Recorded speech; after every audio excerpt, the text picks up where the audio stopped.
অন্তত একটু খেটে খুটে একটু পরিশ্রম করে যদি আমার সন্তানের জন্য যদি কিছু করে যেতে পারি, রেখে যেতে পারি, ওরা ভালো থাকবে।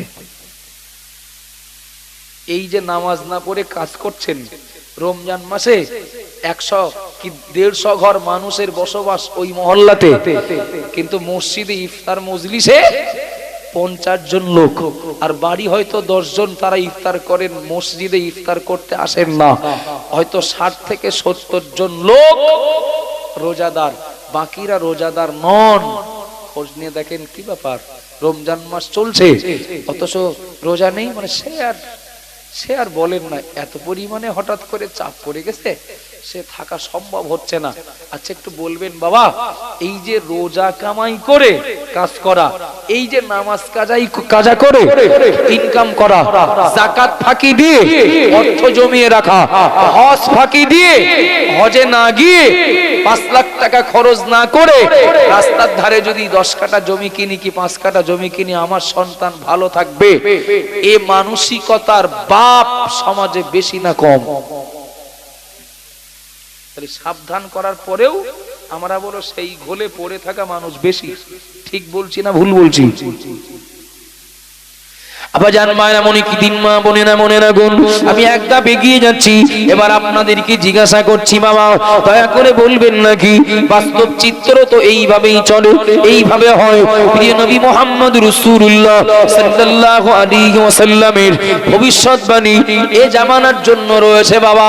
আমি বলবো তার আগে বলে নেই, দেখতে পাবেন বাপ, প্রত্যেকটা বাপ চেষ্টা করেন আমি নিজে ভোগ করব না, ভালো পোশাক পরবো না, ভালো খাবো না, ভালো জায়গায় যাব না, কিছু টাকা যদি জমিয়ে রাখি আমার সন্তান ভালো থাকবে।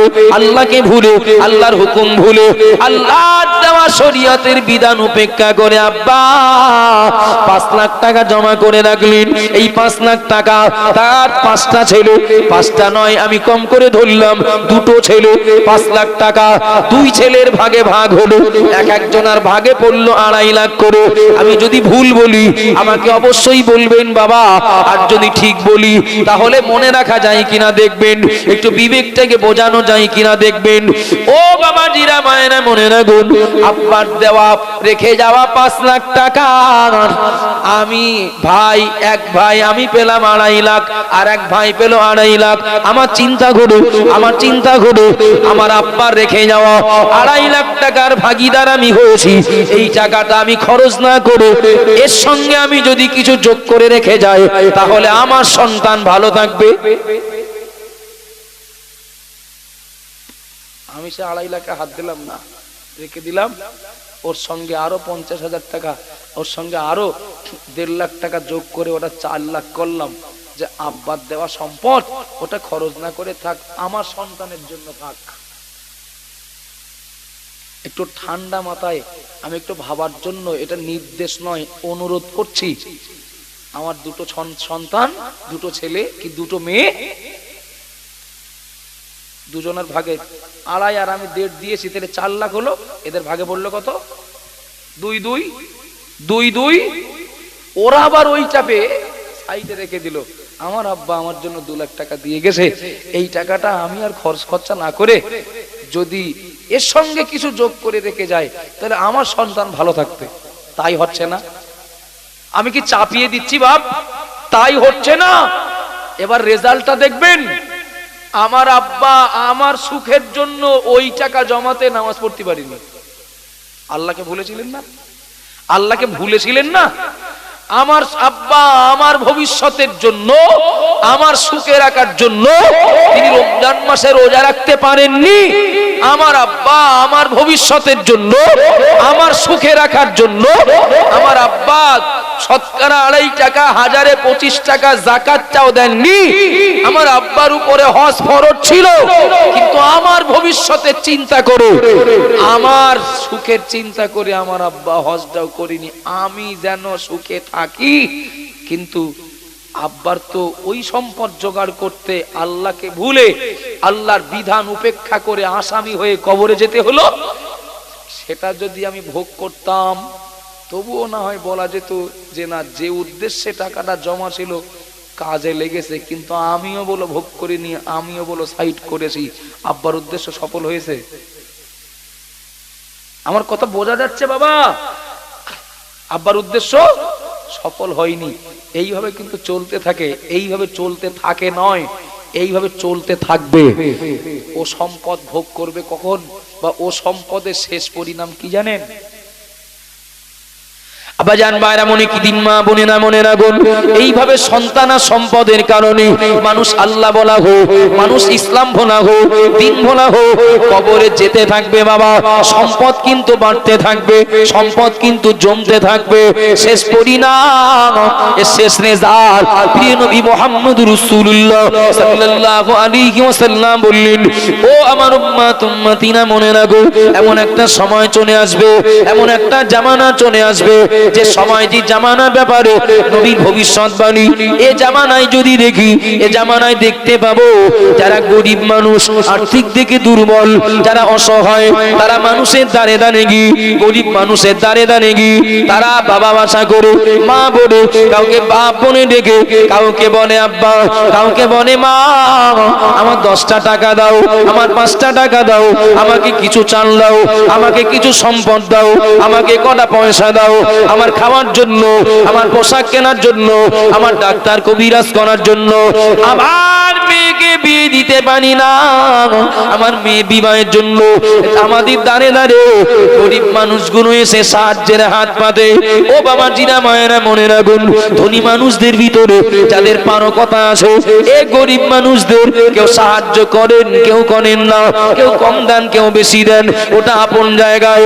এই জামানায় দেখি ধনী মানুষেরা গরিব মানুষেরা ধনী মানুষদের দানে দানে আসে, আমাকে একটা ফেতনা দেবেন, কুরবানির চামড়ার টাকা দেবেন, আমাকে কিছু আর্থিক সহযোগিতা করবেন। প্রিয় নবী মুহাম্মদ রাসূলুল্লাহ সাল্লাল্লাহু আলাইহি ওয়াসাল্লাম নবী আমার জানিয়ে দিলেন, সম্পদ জমা হতে হতে, সম্পদ জমা হতে হতে এমন একটা সময় চলে আসবে, ওই জামানায় আর দান নেওয়ার লোক পাওয়া যাবে না, ওই জামানায় যাকাত নেওয়ার লোক পাওয়া যাবে না, ফিতরা নেওয়ার লোক পাওয়া যাবে না, কুরবানির টাকা নেওয়ার, চামড়ার টাকা নেওয়ার লোক পাওয়া যাবে না। আর যেমন ধনী মানুষের দাঁড়ে দাঁড়ে গরিব মানুষেরা এসে হাত পাতে, আর ওই সময় চিত্রটা হবে সম্পূর্ণ উল্টো, ধনীরা গরিব খুঁজে বেড়াবে।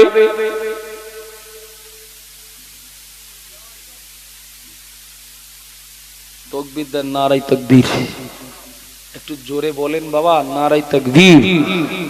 মুজাহিদে মিল্লাত মুফতি সাহেব হুজুর বলেন জিন্দাবাদ। মুজাহিদে মিল্লাত মুফতি সাহেব হুজুর বলেন জিন্দাবাদ, নারায়ে তাকবীর। আলহামদুলিল্লাহ।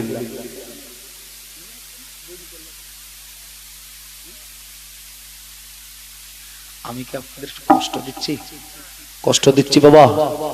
চলেন, সম্পদ জমা হতে হতে, আচ্ছা ছোট্ট করে একটা, আমাকে খুশি করার জন্য না, আপনারা ভেবে উত্তর দেবেন, দিন গেলে মানুষের সম্পদ বাড়ছে না কমছে? বাড়ছে না? আচ্ছা আপনাদের এই লক্ষণকাঠি এই মহল্লাতে, এখান থেকে 5 বছর আগে কুরবানি করতেন যে মানুষগুলো, ধরেন 20 জন, 5 বছর আগে 20 জন কুরবানি করতেন, লকডাউন বলি আর আর্থিক টানাটানি বলি আর যে অজুহাতি দেখায়, কুরবানি করার লোক 5 বছর আগে যদি হয় এ মহল্লাতে 20 জন, তাহলে এখন কি 18 জন হয়েছে না বেশি হয়েছে? 5 বছর আগে যদি থেকে থাকে 20, এখন আমার বাবাজি বলছেন 50, ধরলাম তাই। আচ্ছা এবছর যদি হয় 50 জন কুরবানিকারী, এখান থেকে আর 2 বছর পরে 48 হবে না 52 হবে? বাড়বে না কমবে? বাড়বে, বেড়ে যাবে। কলার পাতার যুগ এখন আর আছে? কলার পাতা নিয়ে সব কুরবানিকারী, কুরবানি করেন যারা, তাদের বাড়ি বাড়ি এসে মা একটু গোশত দাও, বাপ একটু গোশত দাও, গোশ দাও, 1 পিস 2 পিস। এখন দেখেন কুরবানি করেছেন যিনি, তার সবার দিয়ে হয়তো ভাগে পড়েছে 100 কেজি। আর গরিব মানুষটা শেষে তার বলতে হচ্ছে যে আমার আর লাগবে না। এখান থেকে 2-4 বছর 5 বছর পরে হয়তো ওই গরিব মানুষেরা বলবে তোমাদের গোশ নেব না, নিতে পারি, তেল মশলা যা লাগবে দিতে হবে। কারণ একটা গরিব মানুষের 10 কেজি গোশ দেওয়া মানে কি শুধু কাঁচা গোশ খাবে নাকি? ওই 10 কেজি গোশ দেওয়া হলো মানে তার ওই 10 কেজি গোশ রান্না করতে তার তো কিছু খরচ ঘাড়ে চেপে গেল না বাবা, গেল। তো হয়তো 5 বছর কি 10 বছর আগে একজন গরিব মানুষের মাথা পিছু ইউনিট প্রতি হয়তো গোশ পাওয়া না হয়তো 500 গ্রাম, এখন সেটা বেড়ে হয়েছে 1 কেজি। ঠান্ডা মাথায় সূত্রটা মেলায়। এখান থেকে 5 বছর আগে কুরবানি করতেন 30 জন, এখন করছেন 50 জন। আর 5 বছর পরে গেলে কুরবানি করা মানুষ কিন্তু বাড়বে, দেওয়া লোক বাড়বে আর নেওয়া লোক কমবে। আর যখনই দেওয়া লোক বাড়বে নেওয়া লোক কমবে তখনই তো ভাগে পড়বে বেশি। আবাজান ভাইরা মনে কি দিন মা বোনেরা মনে রাখুন, একটু ঠান্ডা মাথায় মনে রাখার চেষ্টা করি। ও বাবা জিরা মায়েরা মনে রাখুন, আমি কুরবানির গোশত দিয়ে দৃষ্টান্ত দিলাম। সব ব্যাপারে একই। ধনী গরিব মানুষ যারা অন্যের দ্বারে দ্বারে ভিক্ষা করে যারা, ওদের 1 টাকা 2 টাকা যদি দেওয়া হয় দেখবেন ওরা অসন্তুষ্ট হয়। 5 টাকাও দিলে যেন খুশি মনে নেন না, সর্বনিম্ন 10 টাকা দিলে ভালো হয়। ঠিক বলছি না ভুল বলছি? ও বাবা জিরা মায়েরা মনে রাখুন, যুগ কত উন্নত, সময় কত উন্নত। আগে বাড়ি বাড়ি এসে মা 2টো ভিক্ষা দাও, মা 2টো পয়সা দাও। এখন দেখবেন প্রায় অধিকাংশ ফকির মিসকিন যারা ভিক্ষা করে যারা, ওদের কম দামি হোক আর মাঝামাঝি হোক গাড়ি আছে না, গাড়িতে করে আসে। একেবারে গরিবানা মতে অভাবে একটা ভ্যান নিয়ে হলেও আসে না। শুধু আসে তাই না, তার বলাবার একটা জোন রাখা আছে। শুধু তাই না, ওই মুখে বলে বলে আর পারে না। এখন দেখেন মাইকি হচ্ছে, কিছু বোঝা যাচ্ছে নাকি? তো সব যদি উন্নত হয় তো ফকির উন্নত হবে না? হয়েছে। আবাজান ভাইরা মনে রাখুন, শেষ পরিণাম কোন জায়গায়? আমি বক্তব্য লম্বা করব না বাবা। নবী আমার জানিয়ে দিলেন আখিরি জামানায়, শেষ জামানায় সম্পদ বাড়তে থাকবে। আল্লাহ ভুলে, আল্লাহর বিধান ভুলে, ন্যায় অন্যায় পথ না দেখে মানুষ অর্থ রোজগার করে, আল্লাহর হুকুম অমান্য করে অর্থ রোজগার করে সম্পদ শুধু বেড়েই যাবে। এমন একটা সময় চলে আসবে ধনী মানুষেরা গরিব মানুষ খুঁজে খুঁজে বেড়াবে। ও বাবাজিরা ভাই মনে রাখুন, কোন একদিন এমন একটা দিন চলে আসবে ধনী মানুষটা অনেকগুলো যাকাতের টাকা নি, দানের জন্য টাকা নি, মাথায় করে একটা টোপলা নি ভোরবেলা বাড়ির থেকে বার হবে। কোন ফকির মিসকিন রাস্তায় উঠলেই আমার এই দানগুলো, এই যাকাতের টাকাগুলো আমি তাকে দিয়ে বাড়ি যাব, সবার আগে আমি এইটা দিয়ে বাড়ি আসবো, দায় মুক্ত হব। চলে যাবেন ওই তালপুকুর চৌমাথায়, তেমাথায়। তালপুকুর তেমাথায় যে দাঁড়িয়ে সিরাজপুরের দিকে তাকিয়ে দেখেন আর একটা লোক মাথায় টোপলা নিয়ে আসছে, হাতে একটা প্যাকেটও আছে। লক্ষণকাঠি থেকে যাওয়া লোকটা মনে মনে ভাবছেন, আমার কপালটা না খুব ভালো, আমি একদম ফার্স্ট সকালে ফকির পেয়ে গেছি, আমি দায় মুক্ত হয়ে বাড়ি যাব। তো এই যে তেমাথায় লোকটা দাঁড়িয়ে আছে লক্ষণকাঠি থেকে যাওয়া, এ লোকটা সিরাজপুরের দিক থেকে আসা লোকটাকে থেকে মনে করেছেন ফকির আসছে, ওর আর পাড়ায় বার হতে দেব না, এই মালগুলো সব ওরে দিয়ে ওরও কাজ মিটে যাবে, বাড়ি যাবে, আমারও কাজ মিটে যাবে, আমি বাড়ি যাব। এগিয়ে আস্তে আস্তে লোকটা, আর ওই লোকটা ভাবতে ভাবতে আসবে, ও তিন মাথায় যে লোকটা দাঁড়িয়ে আছে মনে হয় ফকির কোন দিক যাবে, ও মনে হয় ঠিক করছে, সিরাজপুরের দিক যাবে না ওদিকে কি বলে টাকির দিকে যাবে না কঠুর দুর্গাপুর লক্ষণকাঠের দিক যাবে। ফকিরটা মনে হয় তিন মাথায় দাঁড়িয়ে ঠিক পাচ্ছে না কোন দিকে যাবে। ও ও দাঁড়িয়ে থাকতে থাকতে আমার এই মালগুলো ওর দিয়ে আমিও বাড়ি যাবো, আর ওরও বলবো তোমার কোনো পাড়ায় যেতে হবে না, বাড়ি যাও। কারণ এই তিন মাথায় দাঁড়িয়ে থাকা লোকটা দেওয়ার লোক না নেওয়ার লোক? দেওয়ার লোক। আর এ লোকটা যাকে ফকির ভাবছিলেন, এইবার কি বুঝতে পারলেন? ও দিতে আসছে না ও নিতে আসছে? দুজন সামনাসামনি দেখা। এ গল্প না বলো, এটা কিয়ামতের পূর্বে নবীন ভবিষ্যৎবাণী, এটা হবে। দুজন সামনাসামনি হয়ে এ ওর মনে করে ফকির, এ ওর মনে করে ফকির। আর বড় লোকের কেউ যদি ফকির বলে, তাই বল্লাচ্ছাকে ঘা দেওয়ার মতো হবে না? একদম তেলে বেগুনে জ্বলে উঠবে। ভাবলে কি, বললে কি তুমি আমার, মানে ভাই ভুল বোঝাবুঝি হয়ে গেছে, বাদ দাও। আমরা দেখি, আমরা দুজন মিলে কোন ফকির যদি পাই, এই মালগুলো সব তারিফ দিয়ে বাড়ি দেবো। এমন সময় দুজনের কথোপকথন চলতে চলতে এরা দুজন দেখবে যে ওই টাকির ওই দিক থেকে আর একটা লোক আসছে। আমি সিরাজপুর নয়, সিরাজপুরটা তো এই দিকে, এই দিকতে গেলে বাই, আর ডাইনে কুমার পুকুর, তাই তো? ডাইনে কুমার পুকুর আর বাই হলো সিরাজ। আমার তো দিক লেগে গেছে। তো যাও, এই দুটো লোকের কথোপকথন চলতে চলতে টাকির এই দিক থেকে, সিরাজপুর এই দিক থেকে একটা লোক সেম ফকির আসছিল। এরা দুজন আসবে, এরা দুজন বলবে ভাই যা হয়ে গেছে ভাই বাদ দাও, ভুল বোঝাবুঝি, আমিও তোমার ফকির মনে করেছি, তুমিও আমার ফকির মনে করেছো, যাক সমান সমান হয়ে গেছে। এখন এই যে লোকটা আসছে, মনে হচ্ছে এই লোকটা ফকির, সুতরাং আমরা দুজনের মাল সব ওরে দিয়ে চলো সকাল সকাল বাড়ি যাই।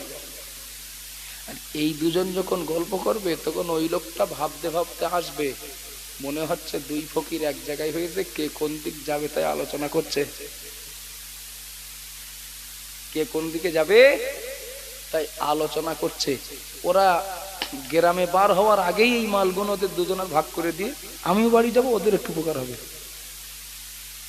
দেখা যাবে তিন ফকির এক জায়গায়, ফকির বেশি কিন্তু তারা কেউ ফকির না, তারা সবাই ধনী, তারা সবাই দেওয়ার লোক, নেওয়ার লোক নেই। ছোট্ট একটা পর্যালোচনা করি, ছোট্ট একটা মূল্যায়ন করি। বাবা একটু বলবেন, আমি যে শরীয়তের বাঁধন উপেক্ষা করে লটারি কাটলাম, শরীয়তের বাঁধন উপেক্ষা করে আল্লাহর হুকুম অমান্য করে আমি সুদের টাকায় সুদ খেলাম বা সুদের মাধ্যমে অর্থ রোজগার করলাম, শরীয়তের বাউন্ডারি উপেক্ষা করে আমার স্ত্রীকে, আমার মাকে, আমার বোনকে মহিলা সমিতি এবং বন্ধনে লাগিয়ে তার দ্বারাও কিছু উপকার পাওয়ার চেষ্টা করলাম।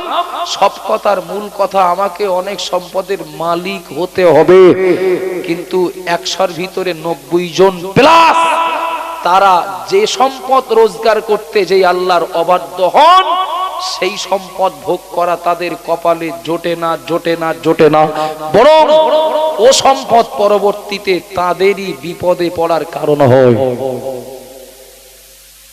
আব্বাজান মায়েরা মনে কি দিন, মা বনে না মনে রাখুন, একটু দয়া করে বলবেন নাকি আমার ভুল হতে পারে। ও বাবা জিনা মায়েরা, আব্বাকে কেউ বোঝানেন, কোন শুভবুদ্ধি সম্পন্ন কোন ব্যক্তি আব্বাকে বোঝানেন যে চাচা যদি একটা LIC করেন তাহলে আপনার জন্য এই সুবিধা, যদি একটা LIC করেন তাহলে 8 বছর পরে কি 10 বছর পরে আপনি যখন বৃদ্ধ হবেন, আপনি যখন কাজ করতে পারবেন না, উপার্জন করতে পারবেন না, আপনার ছেলে, আপনার সন্তান আপনাকে দেখবে কি দেখবে না তা ঠিক নয়। ও বাবা জিনা মায়েরা মনে রাখুন, আমার আব্বাকে কেউ এসেই পরামর্শ দিয়ে গেলেন চাচা LIC করেন, আমার আব্বা কিংবা আমার মা LIC করলেন। ও লক্ষণকাটি গ্রামের আশপাশ থেকে আসা আমার বাবা জিনা মায়েরা বলবেন নাকি আমার আব্বা আমার মা নিজের ভবিষ্যৎ সুরক্ষার জন্য যে LIC করলেন, নিজের ভবিষ্যৎ সুরক্ষার জন্য ভবিষ্যৎটাকে চিন্তা করে LIC করলেন, এমন দৃষ্টান্ত কি পাওয়া যায় না? এমন দৃষ্টান্ত কি মেলে না বাবা, যে আব্বা যে মা নিজের ভবিষ্যতের জন্য LIC করেছিলেন, ওই আব্বার নামে ওই মায়ের নামে টাকাটা ওঠার আগেই ওই আব্বা ওই মা মারা গেছেন, এমন দৃষ্টান্ত দেখা যায় না? যায় না? যায় না বাবা? কি সুন্দর যুক্তি। বুড়ো হব, তোরা খেতে দিবি না, না দিবি তোদের ধার ধারি না, ওই টাকা ঠিক টাইম মতো উঠবে, ভাঙাবো আর খাবো। কিন্তু সে টাকা ওঠার আগেই আজরাইল বাড়ি এসে হাজির। আব্বা বিদায় নিলেন, মা বিদায় নিলেন। ছোট্ট করে একটু বলবেন বাবা, টাকাটা ব্যাংকে পড়ে থাকবে না সন্তান যারা অরিস যারা তারা আব্বার মায়ের ডেথ সার্টিফিকেট জমা দিয়ে ও টাকা তুলবে না? তুলবে না? তুলবে না? তুলবে তো। তাহলে টাকা মানে ফিস করেছেন, এলআইসি করেছেন কি কোন যে কোনো পলিসিতে টাকা জমা করেছিলেন বাপ কিংবা মা। এখন বাপ মায়ের নামে টাকা ওঠার আগেই তো মারা গেছেন, ওই টাকা ভোগ করবে তার সন্তান। তাহলে পাপটা কার হবে?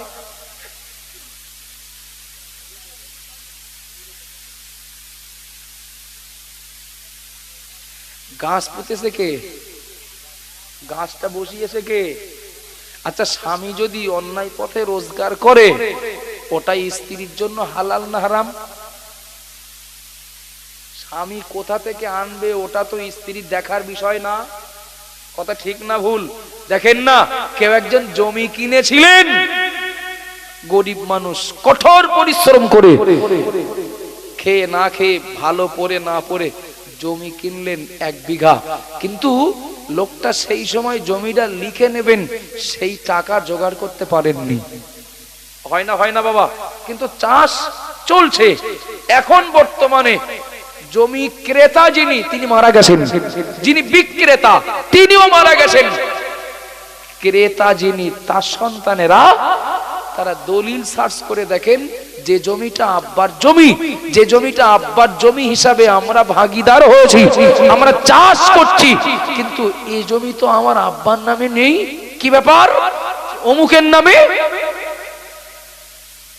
চাচা পরিবারের বয়স্ক মুরব্বীদের কাছে খোঁজ নিয়ে পাওয়া গেল যে ও জমি তোমার আব্বা কিনেছিল, কিন্তু সে টাকার অভাবে লিখতে পারেনি। এখন এই ছেলেগুলো, আহারে এই ছেলেগুলো তারা এখন বিক্রেতার ছেলে মেয়েদের কাছে যে ভাই আব্বা কিনে গিয়েছিলেন জমিটা, কিন্তু লিখে নিতে পারেননি, কিন্তু জমিটা একটু লিখে দিতে হবে। আচ্ছা, আমি খুব ভুল বলছি বলে মনে হচ্ছে? এ ঘটনা আছে না নেই? প্রত্যেক গ্রামে পাওয়া যাবে, প্রত্যেক গ্রামে পাওয়া যাবে। এখন বিক্রেতার সন্তানেরা অধিকাংশ ক্ষেত্রে একটু মোড়া দোয়াদবি করে। জমি সার্চ করে কার নামে? আমার বাপের নামে। তাহলে যদি বাপের নামে জমি হয়, জমি কার? বাপের। তোমরা চাষ করতে পারো, কবে ছাড়বা? ফসলটা উঠলে এর জন্য আবার অন্য কিছু ভাবনা চিন্তা করার চিন্তা করো না। অন্য এরপরে ধানটা উঠে গেলে, পাটটা উঠে গেলে, কি এই ফসলটা উঠে গেলে জমিতে জানা যেও না জমি আমাদের।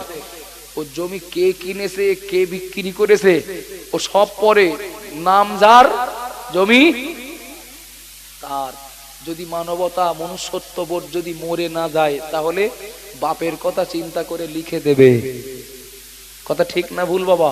আর যদি দলিল খুঁজতে যায়, তাহলে জমি দলিল যার নামে, মানে দলিল যার নামে জমি তারা জোরালো দাবি করলে জিতে যাবে।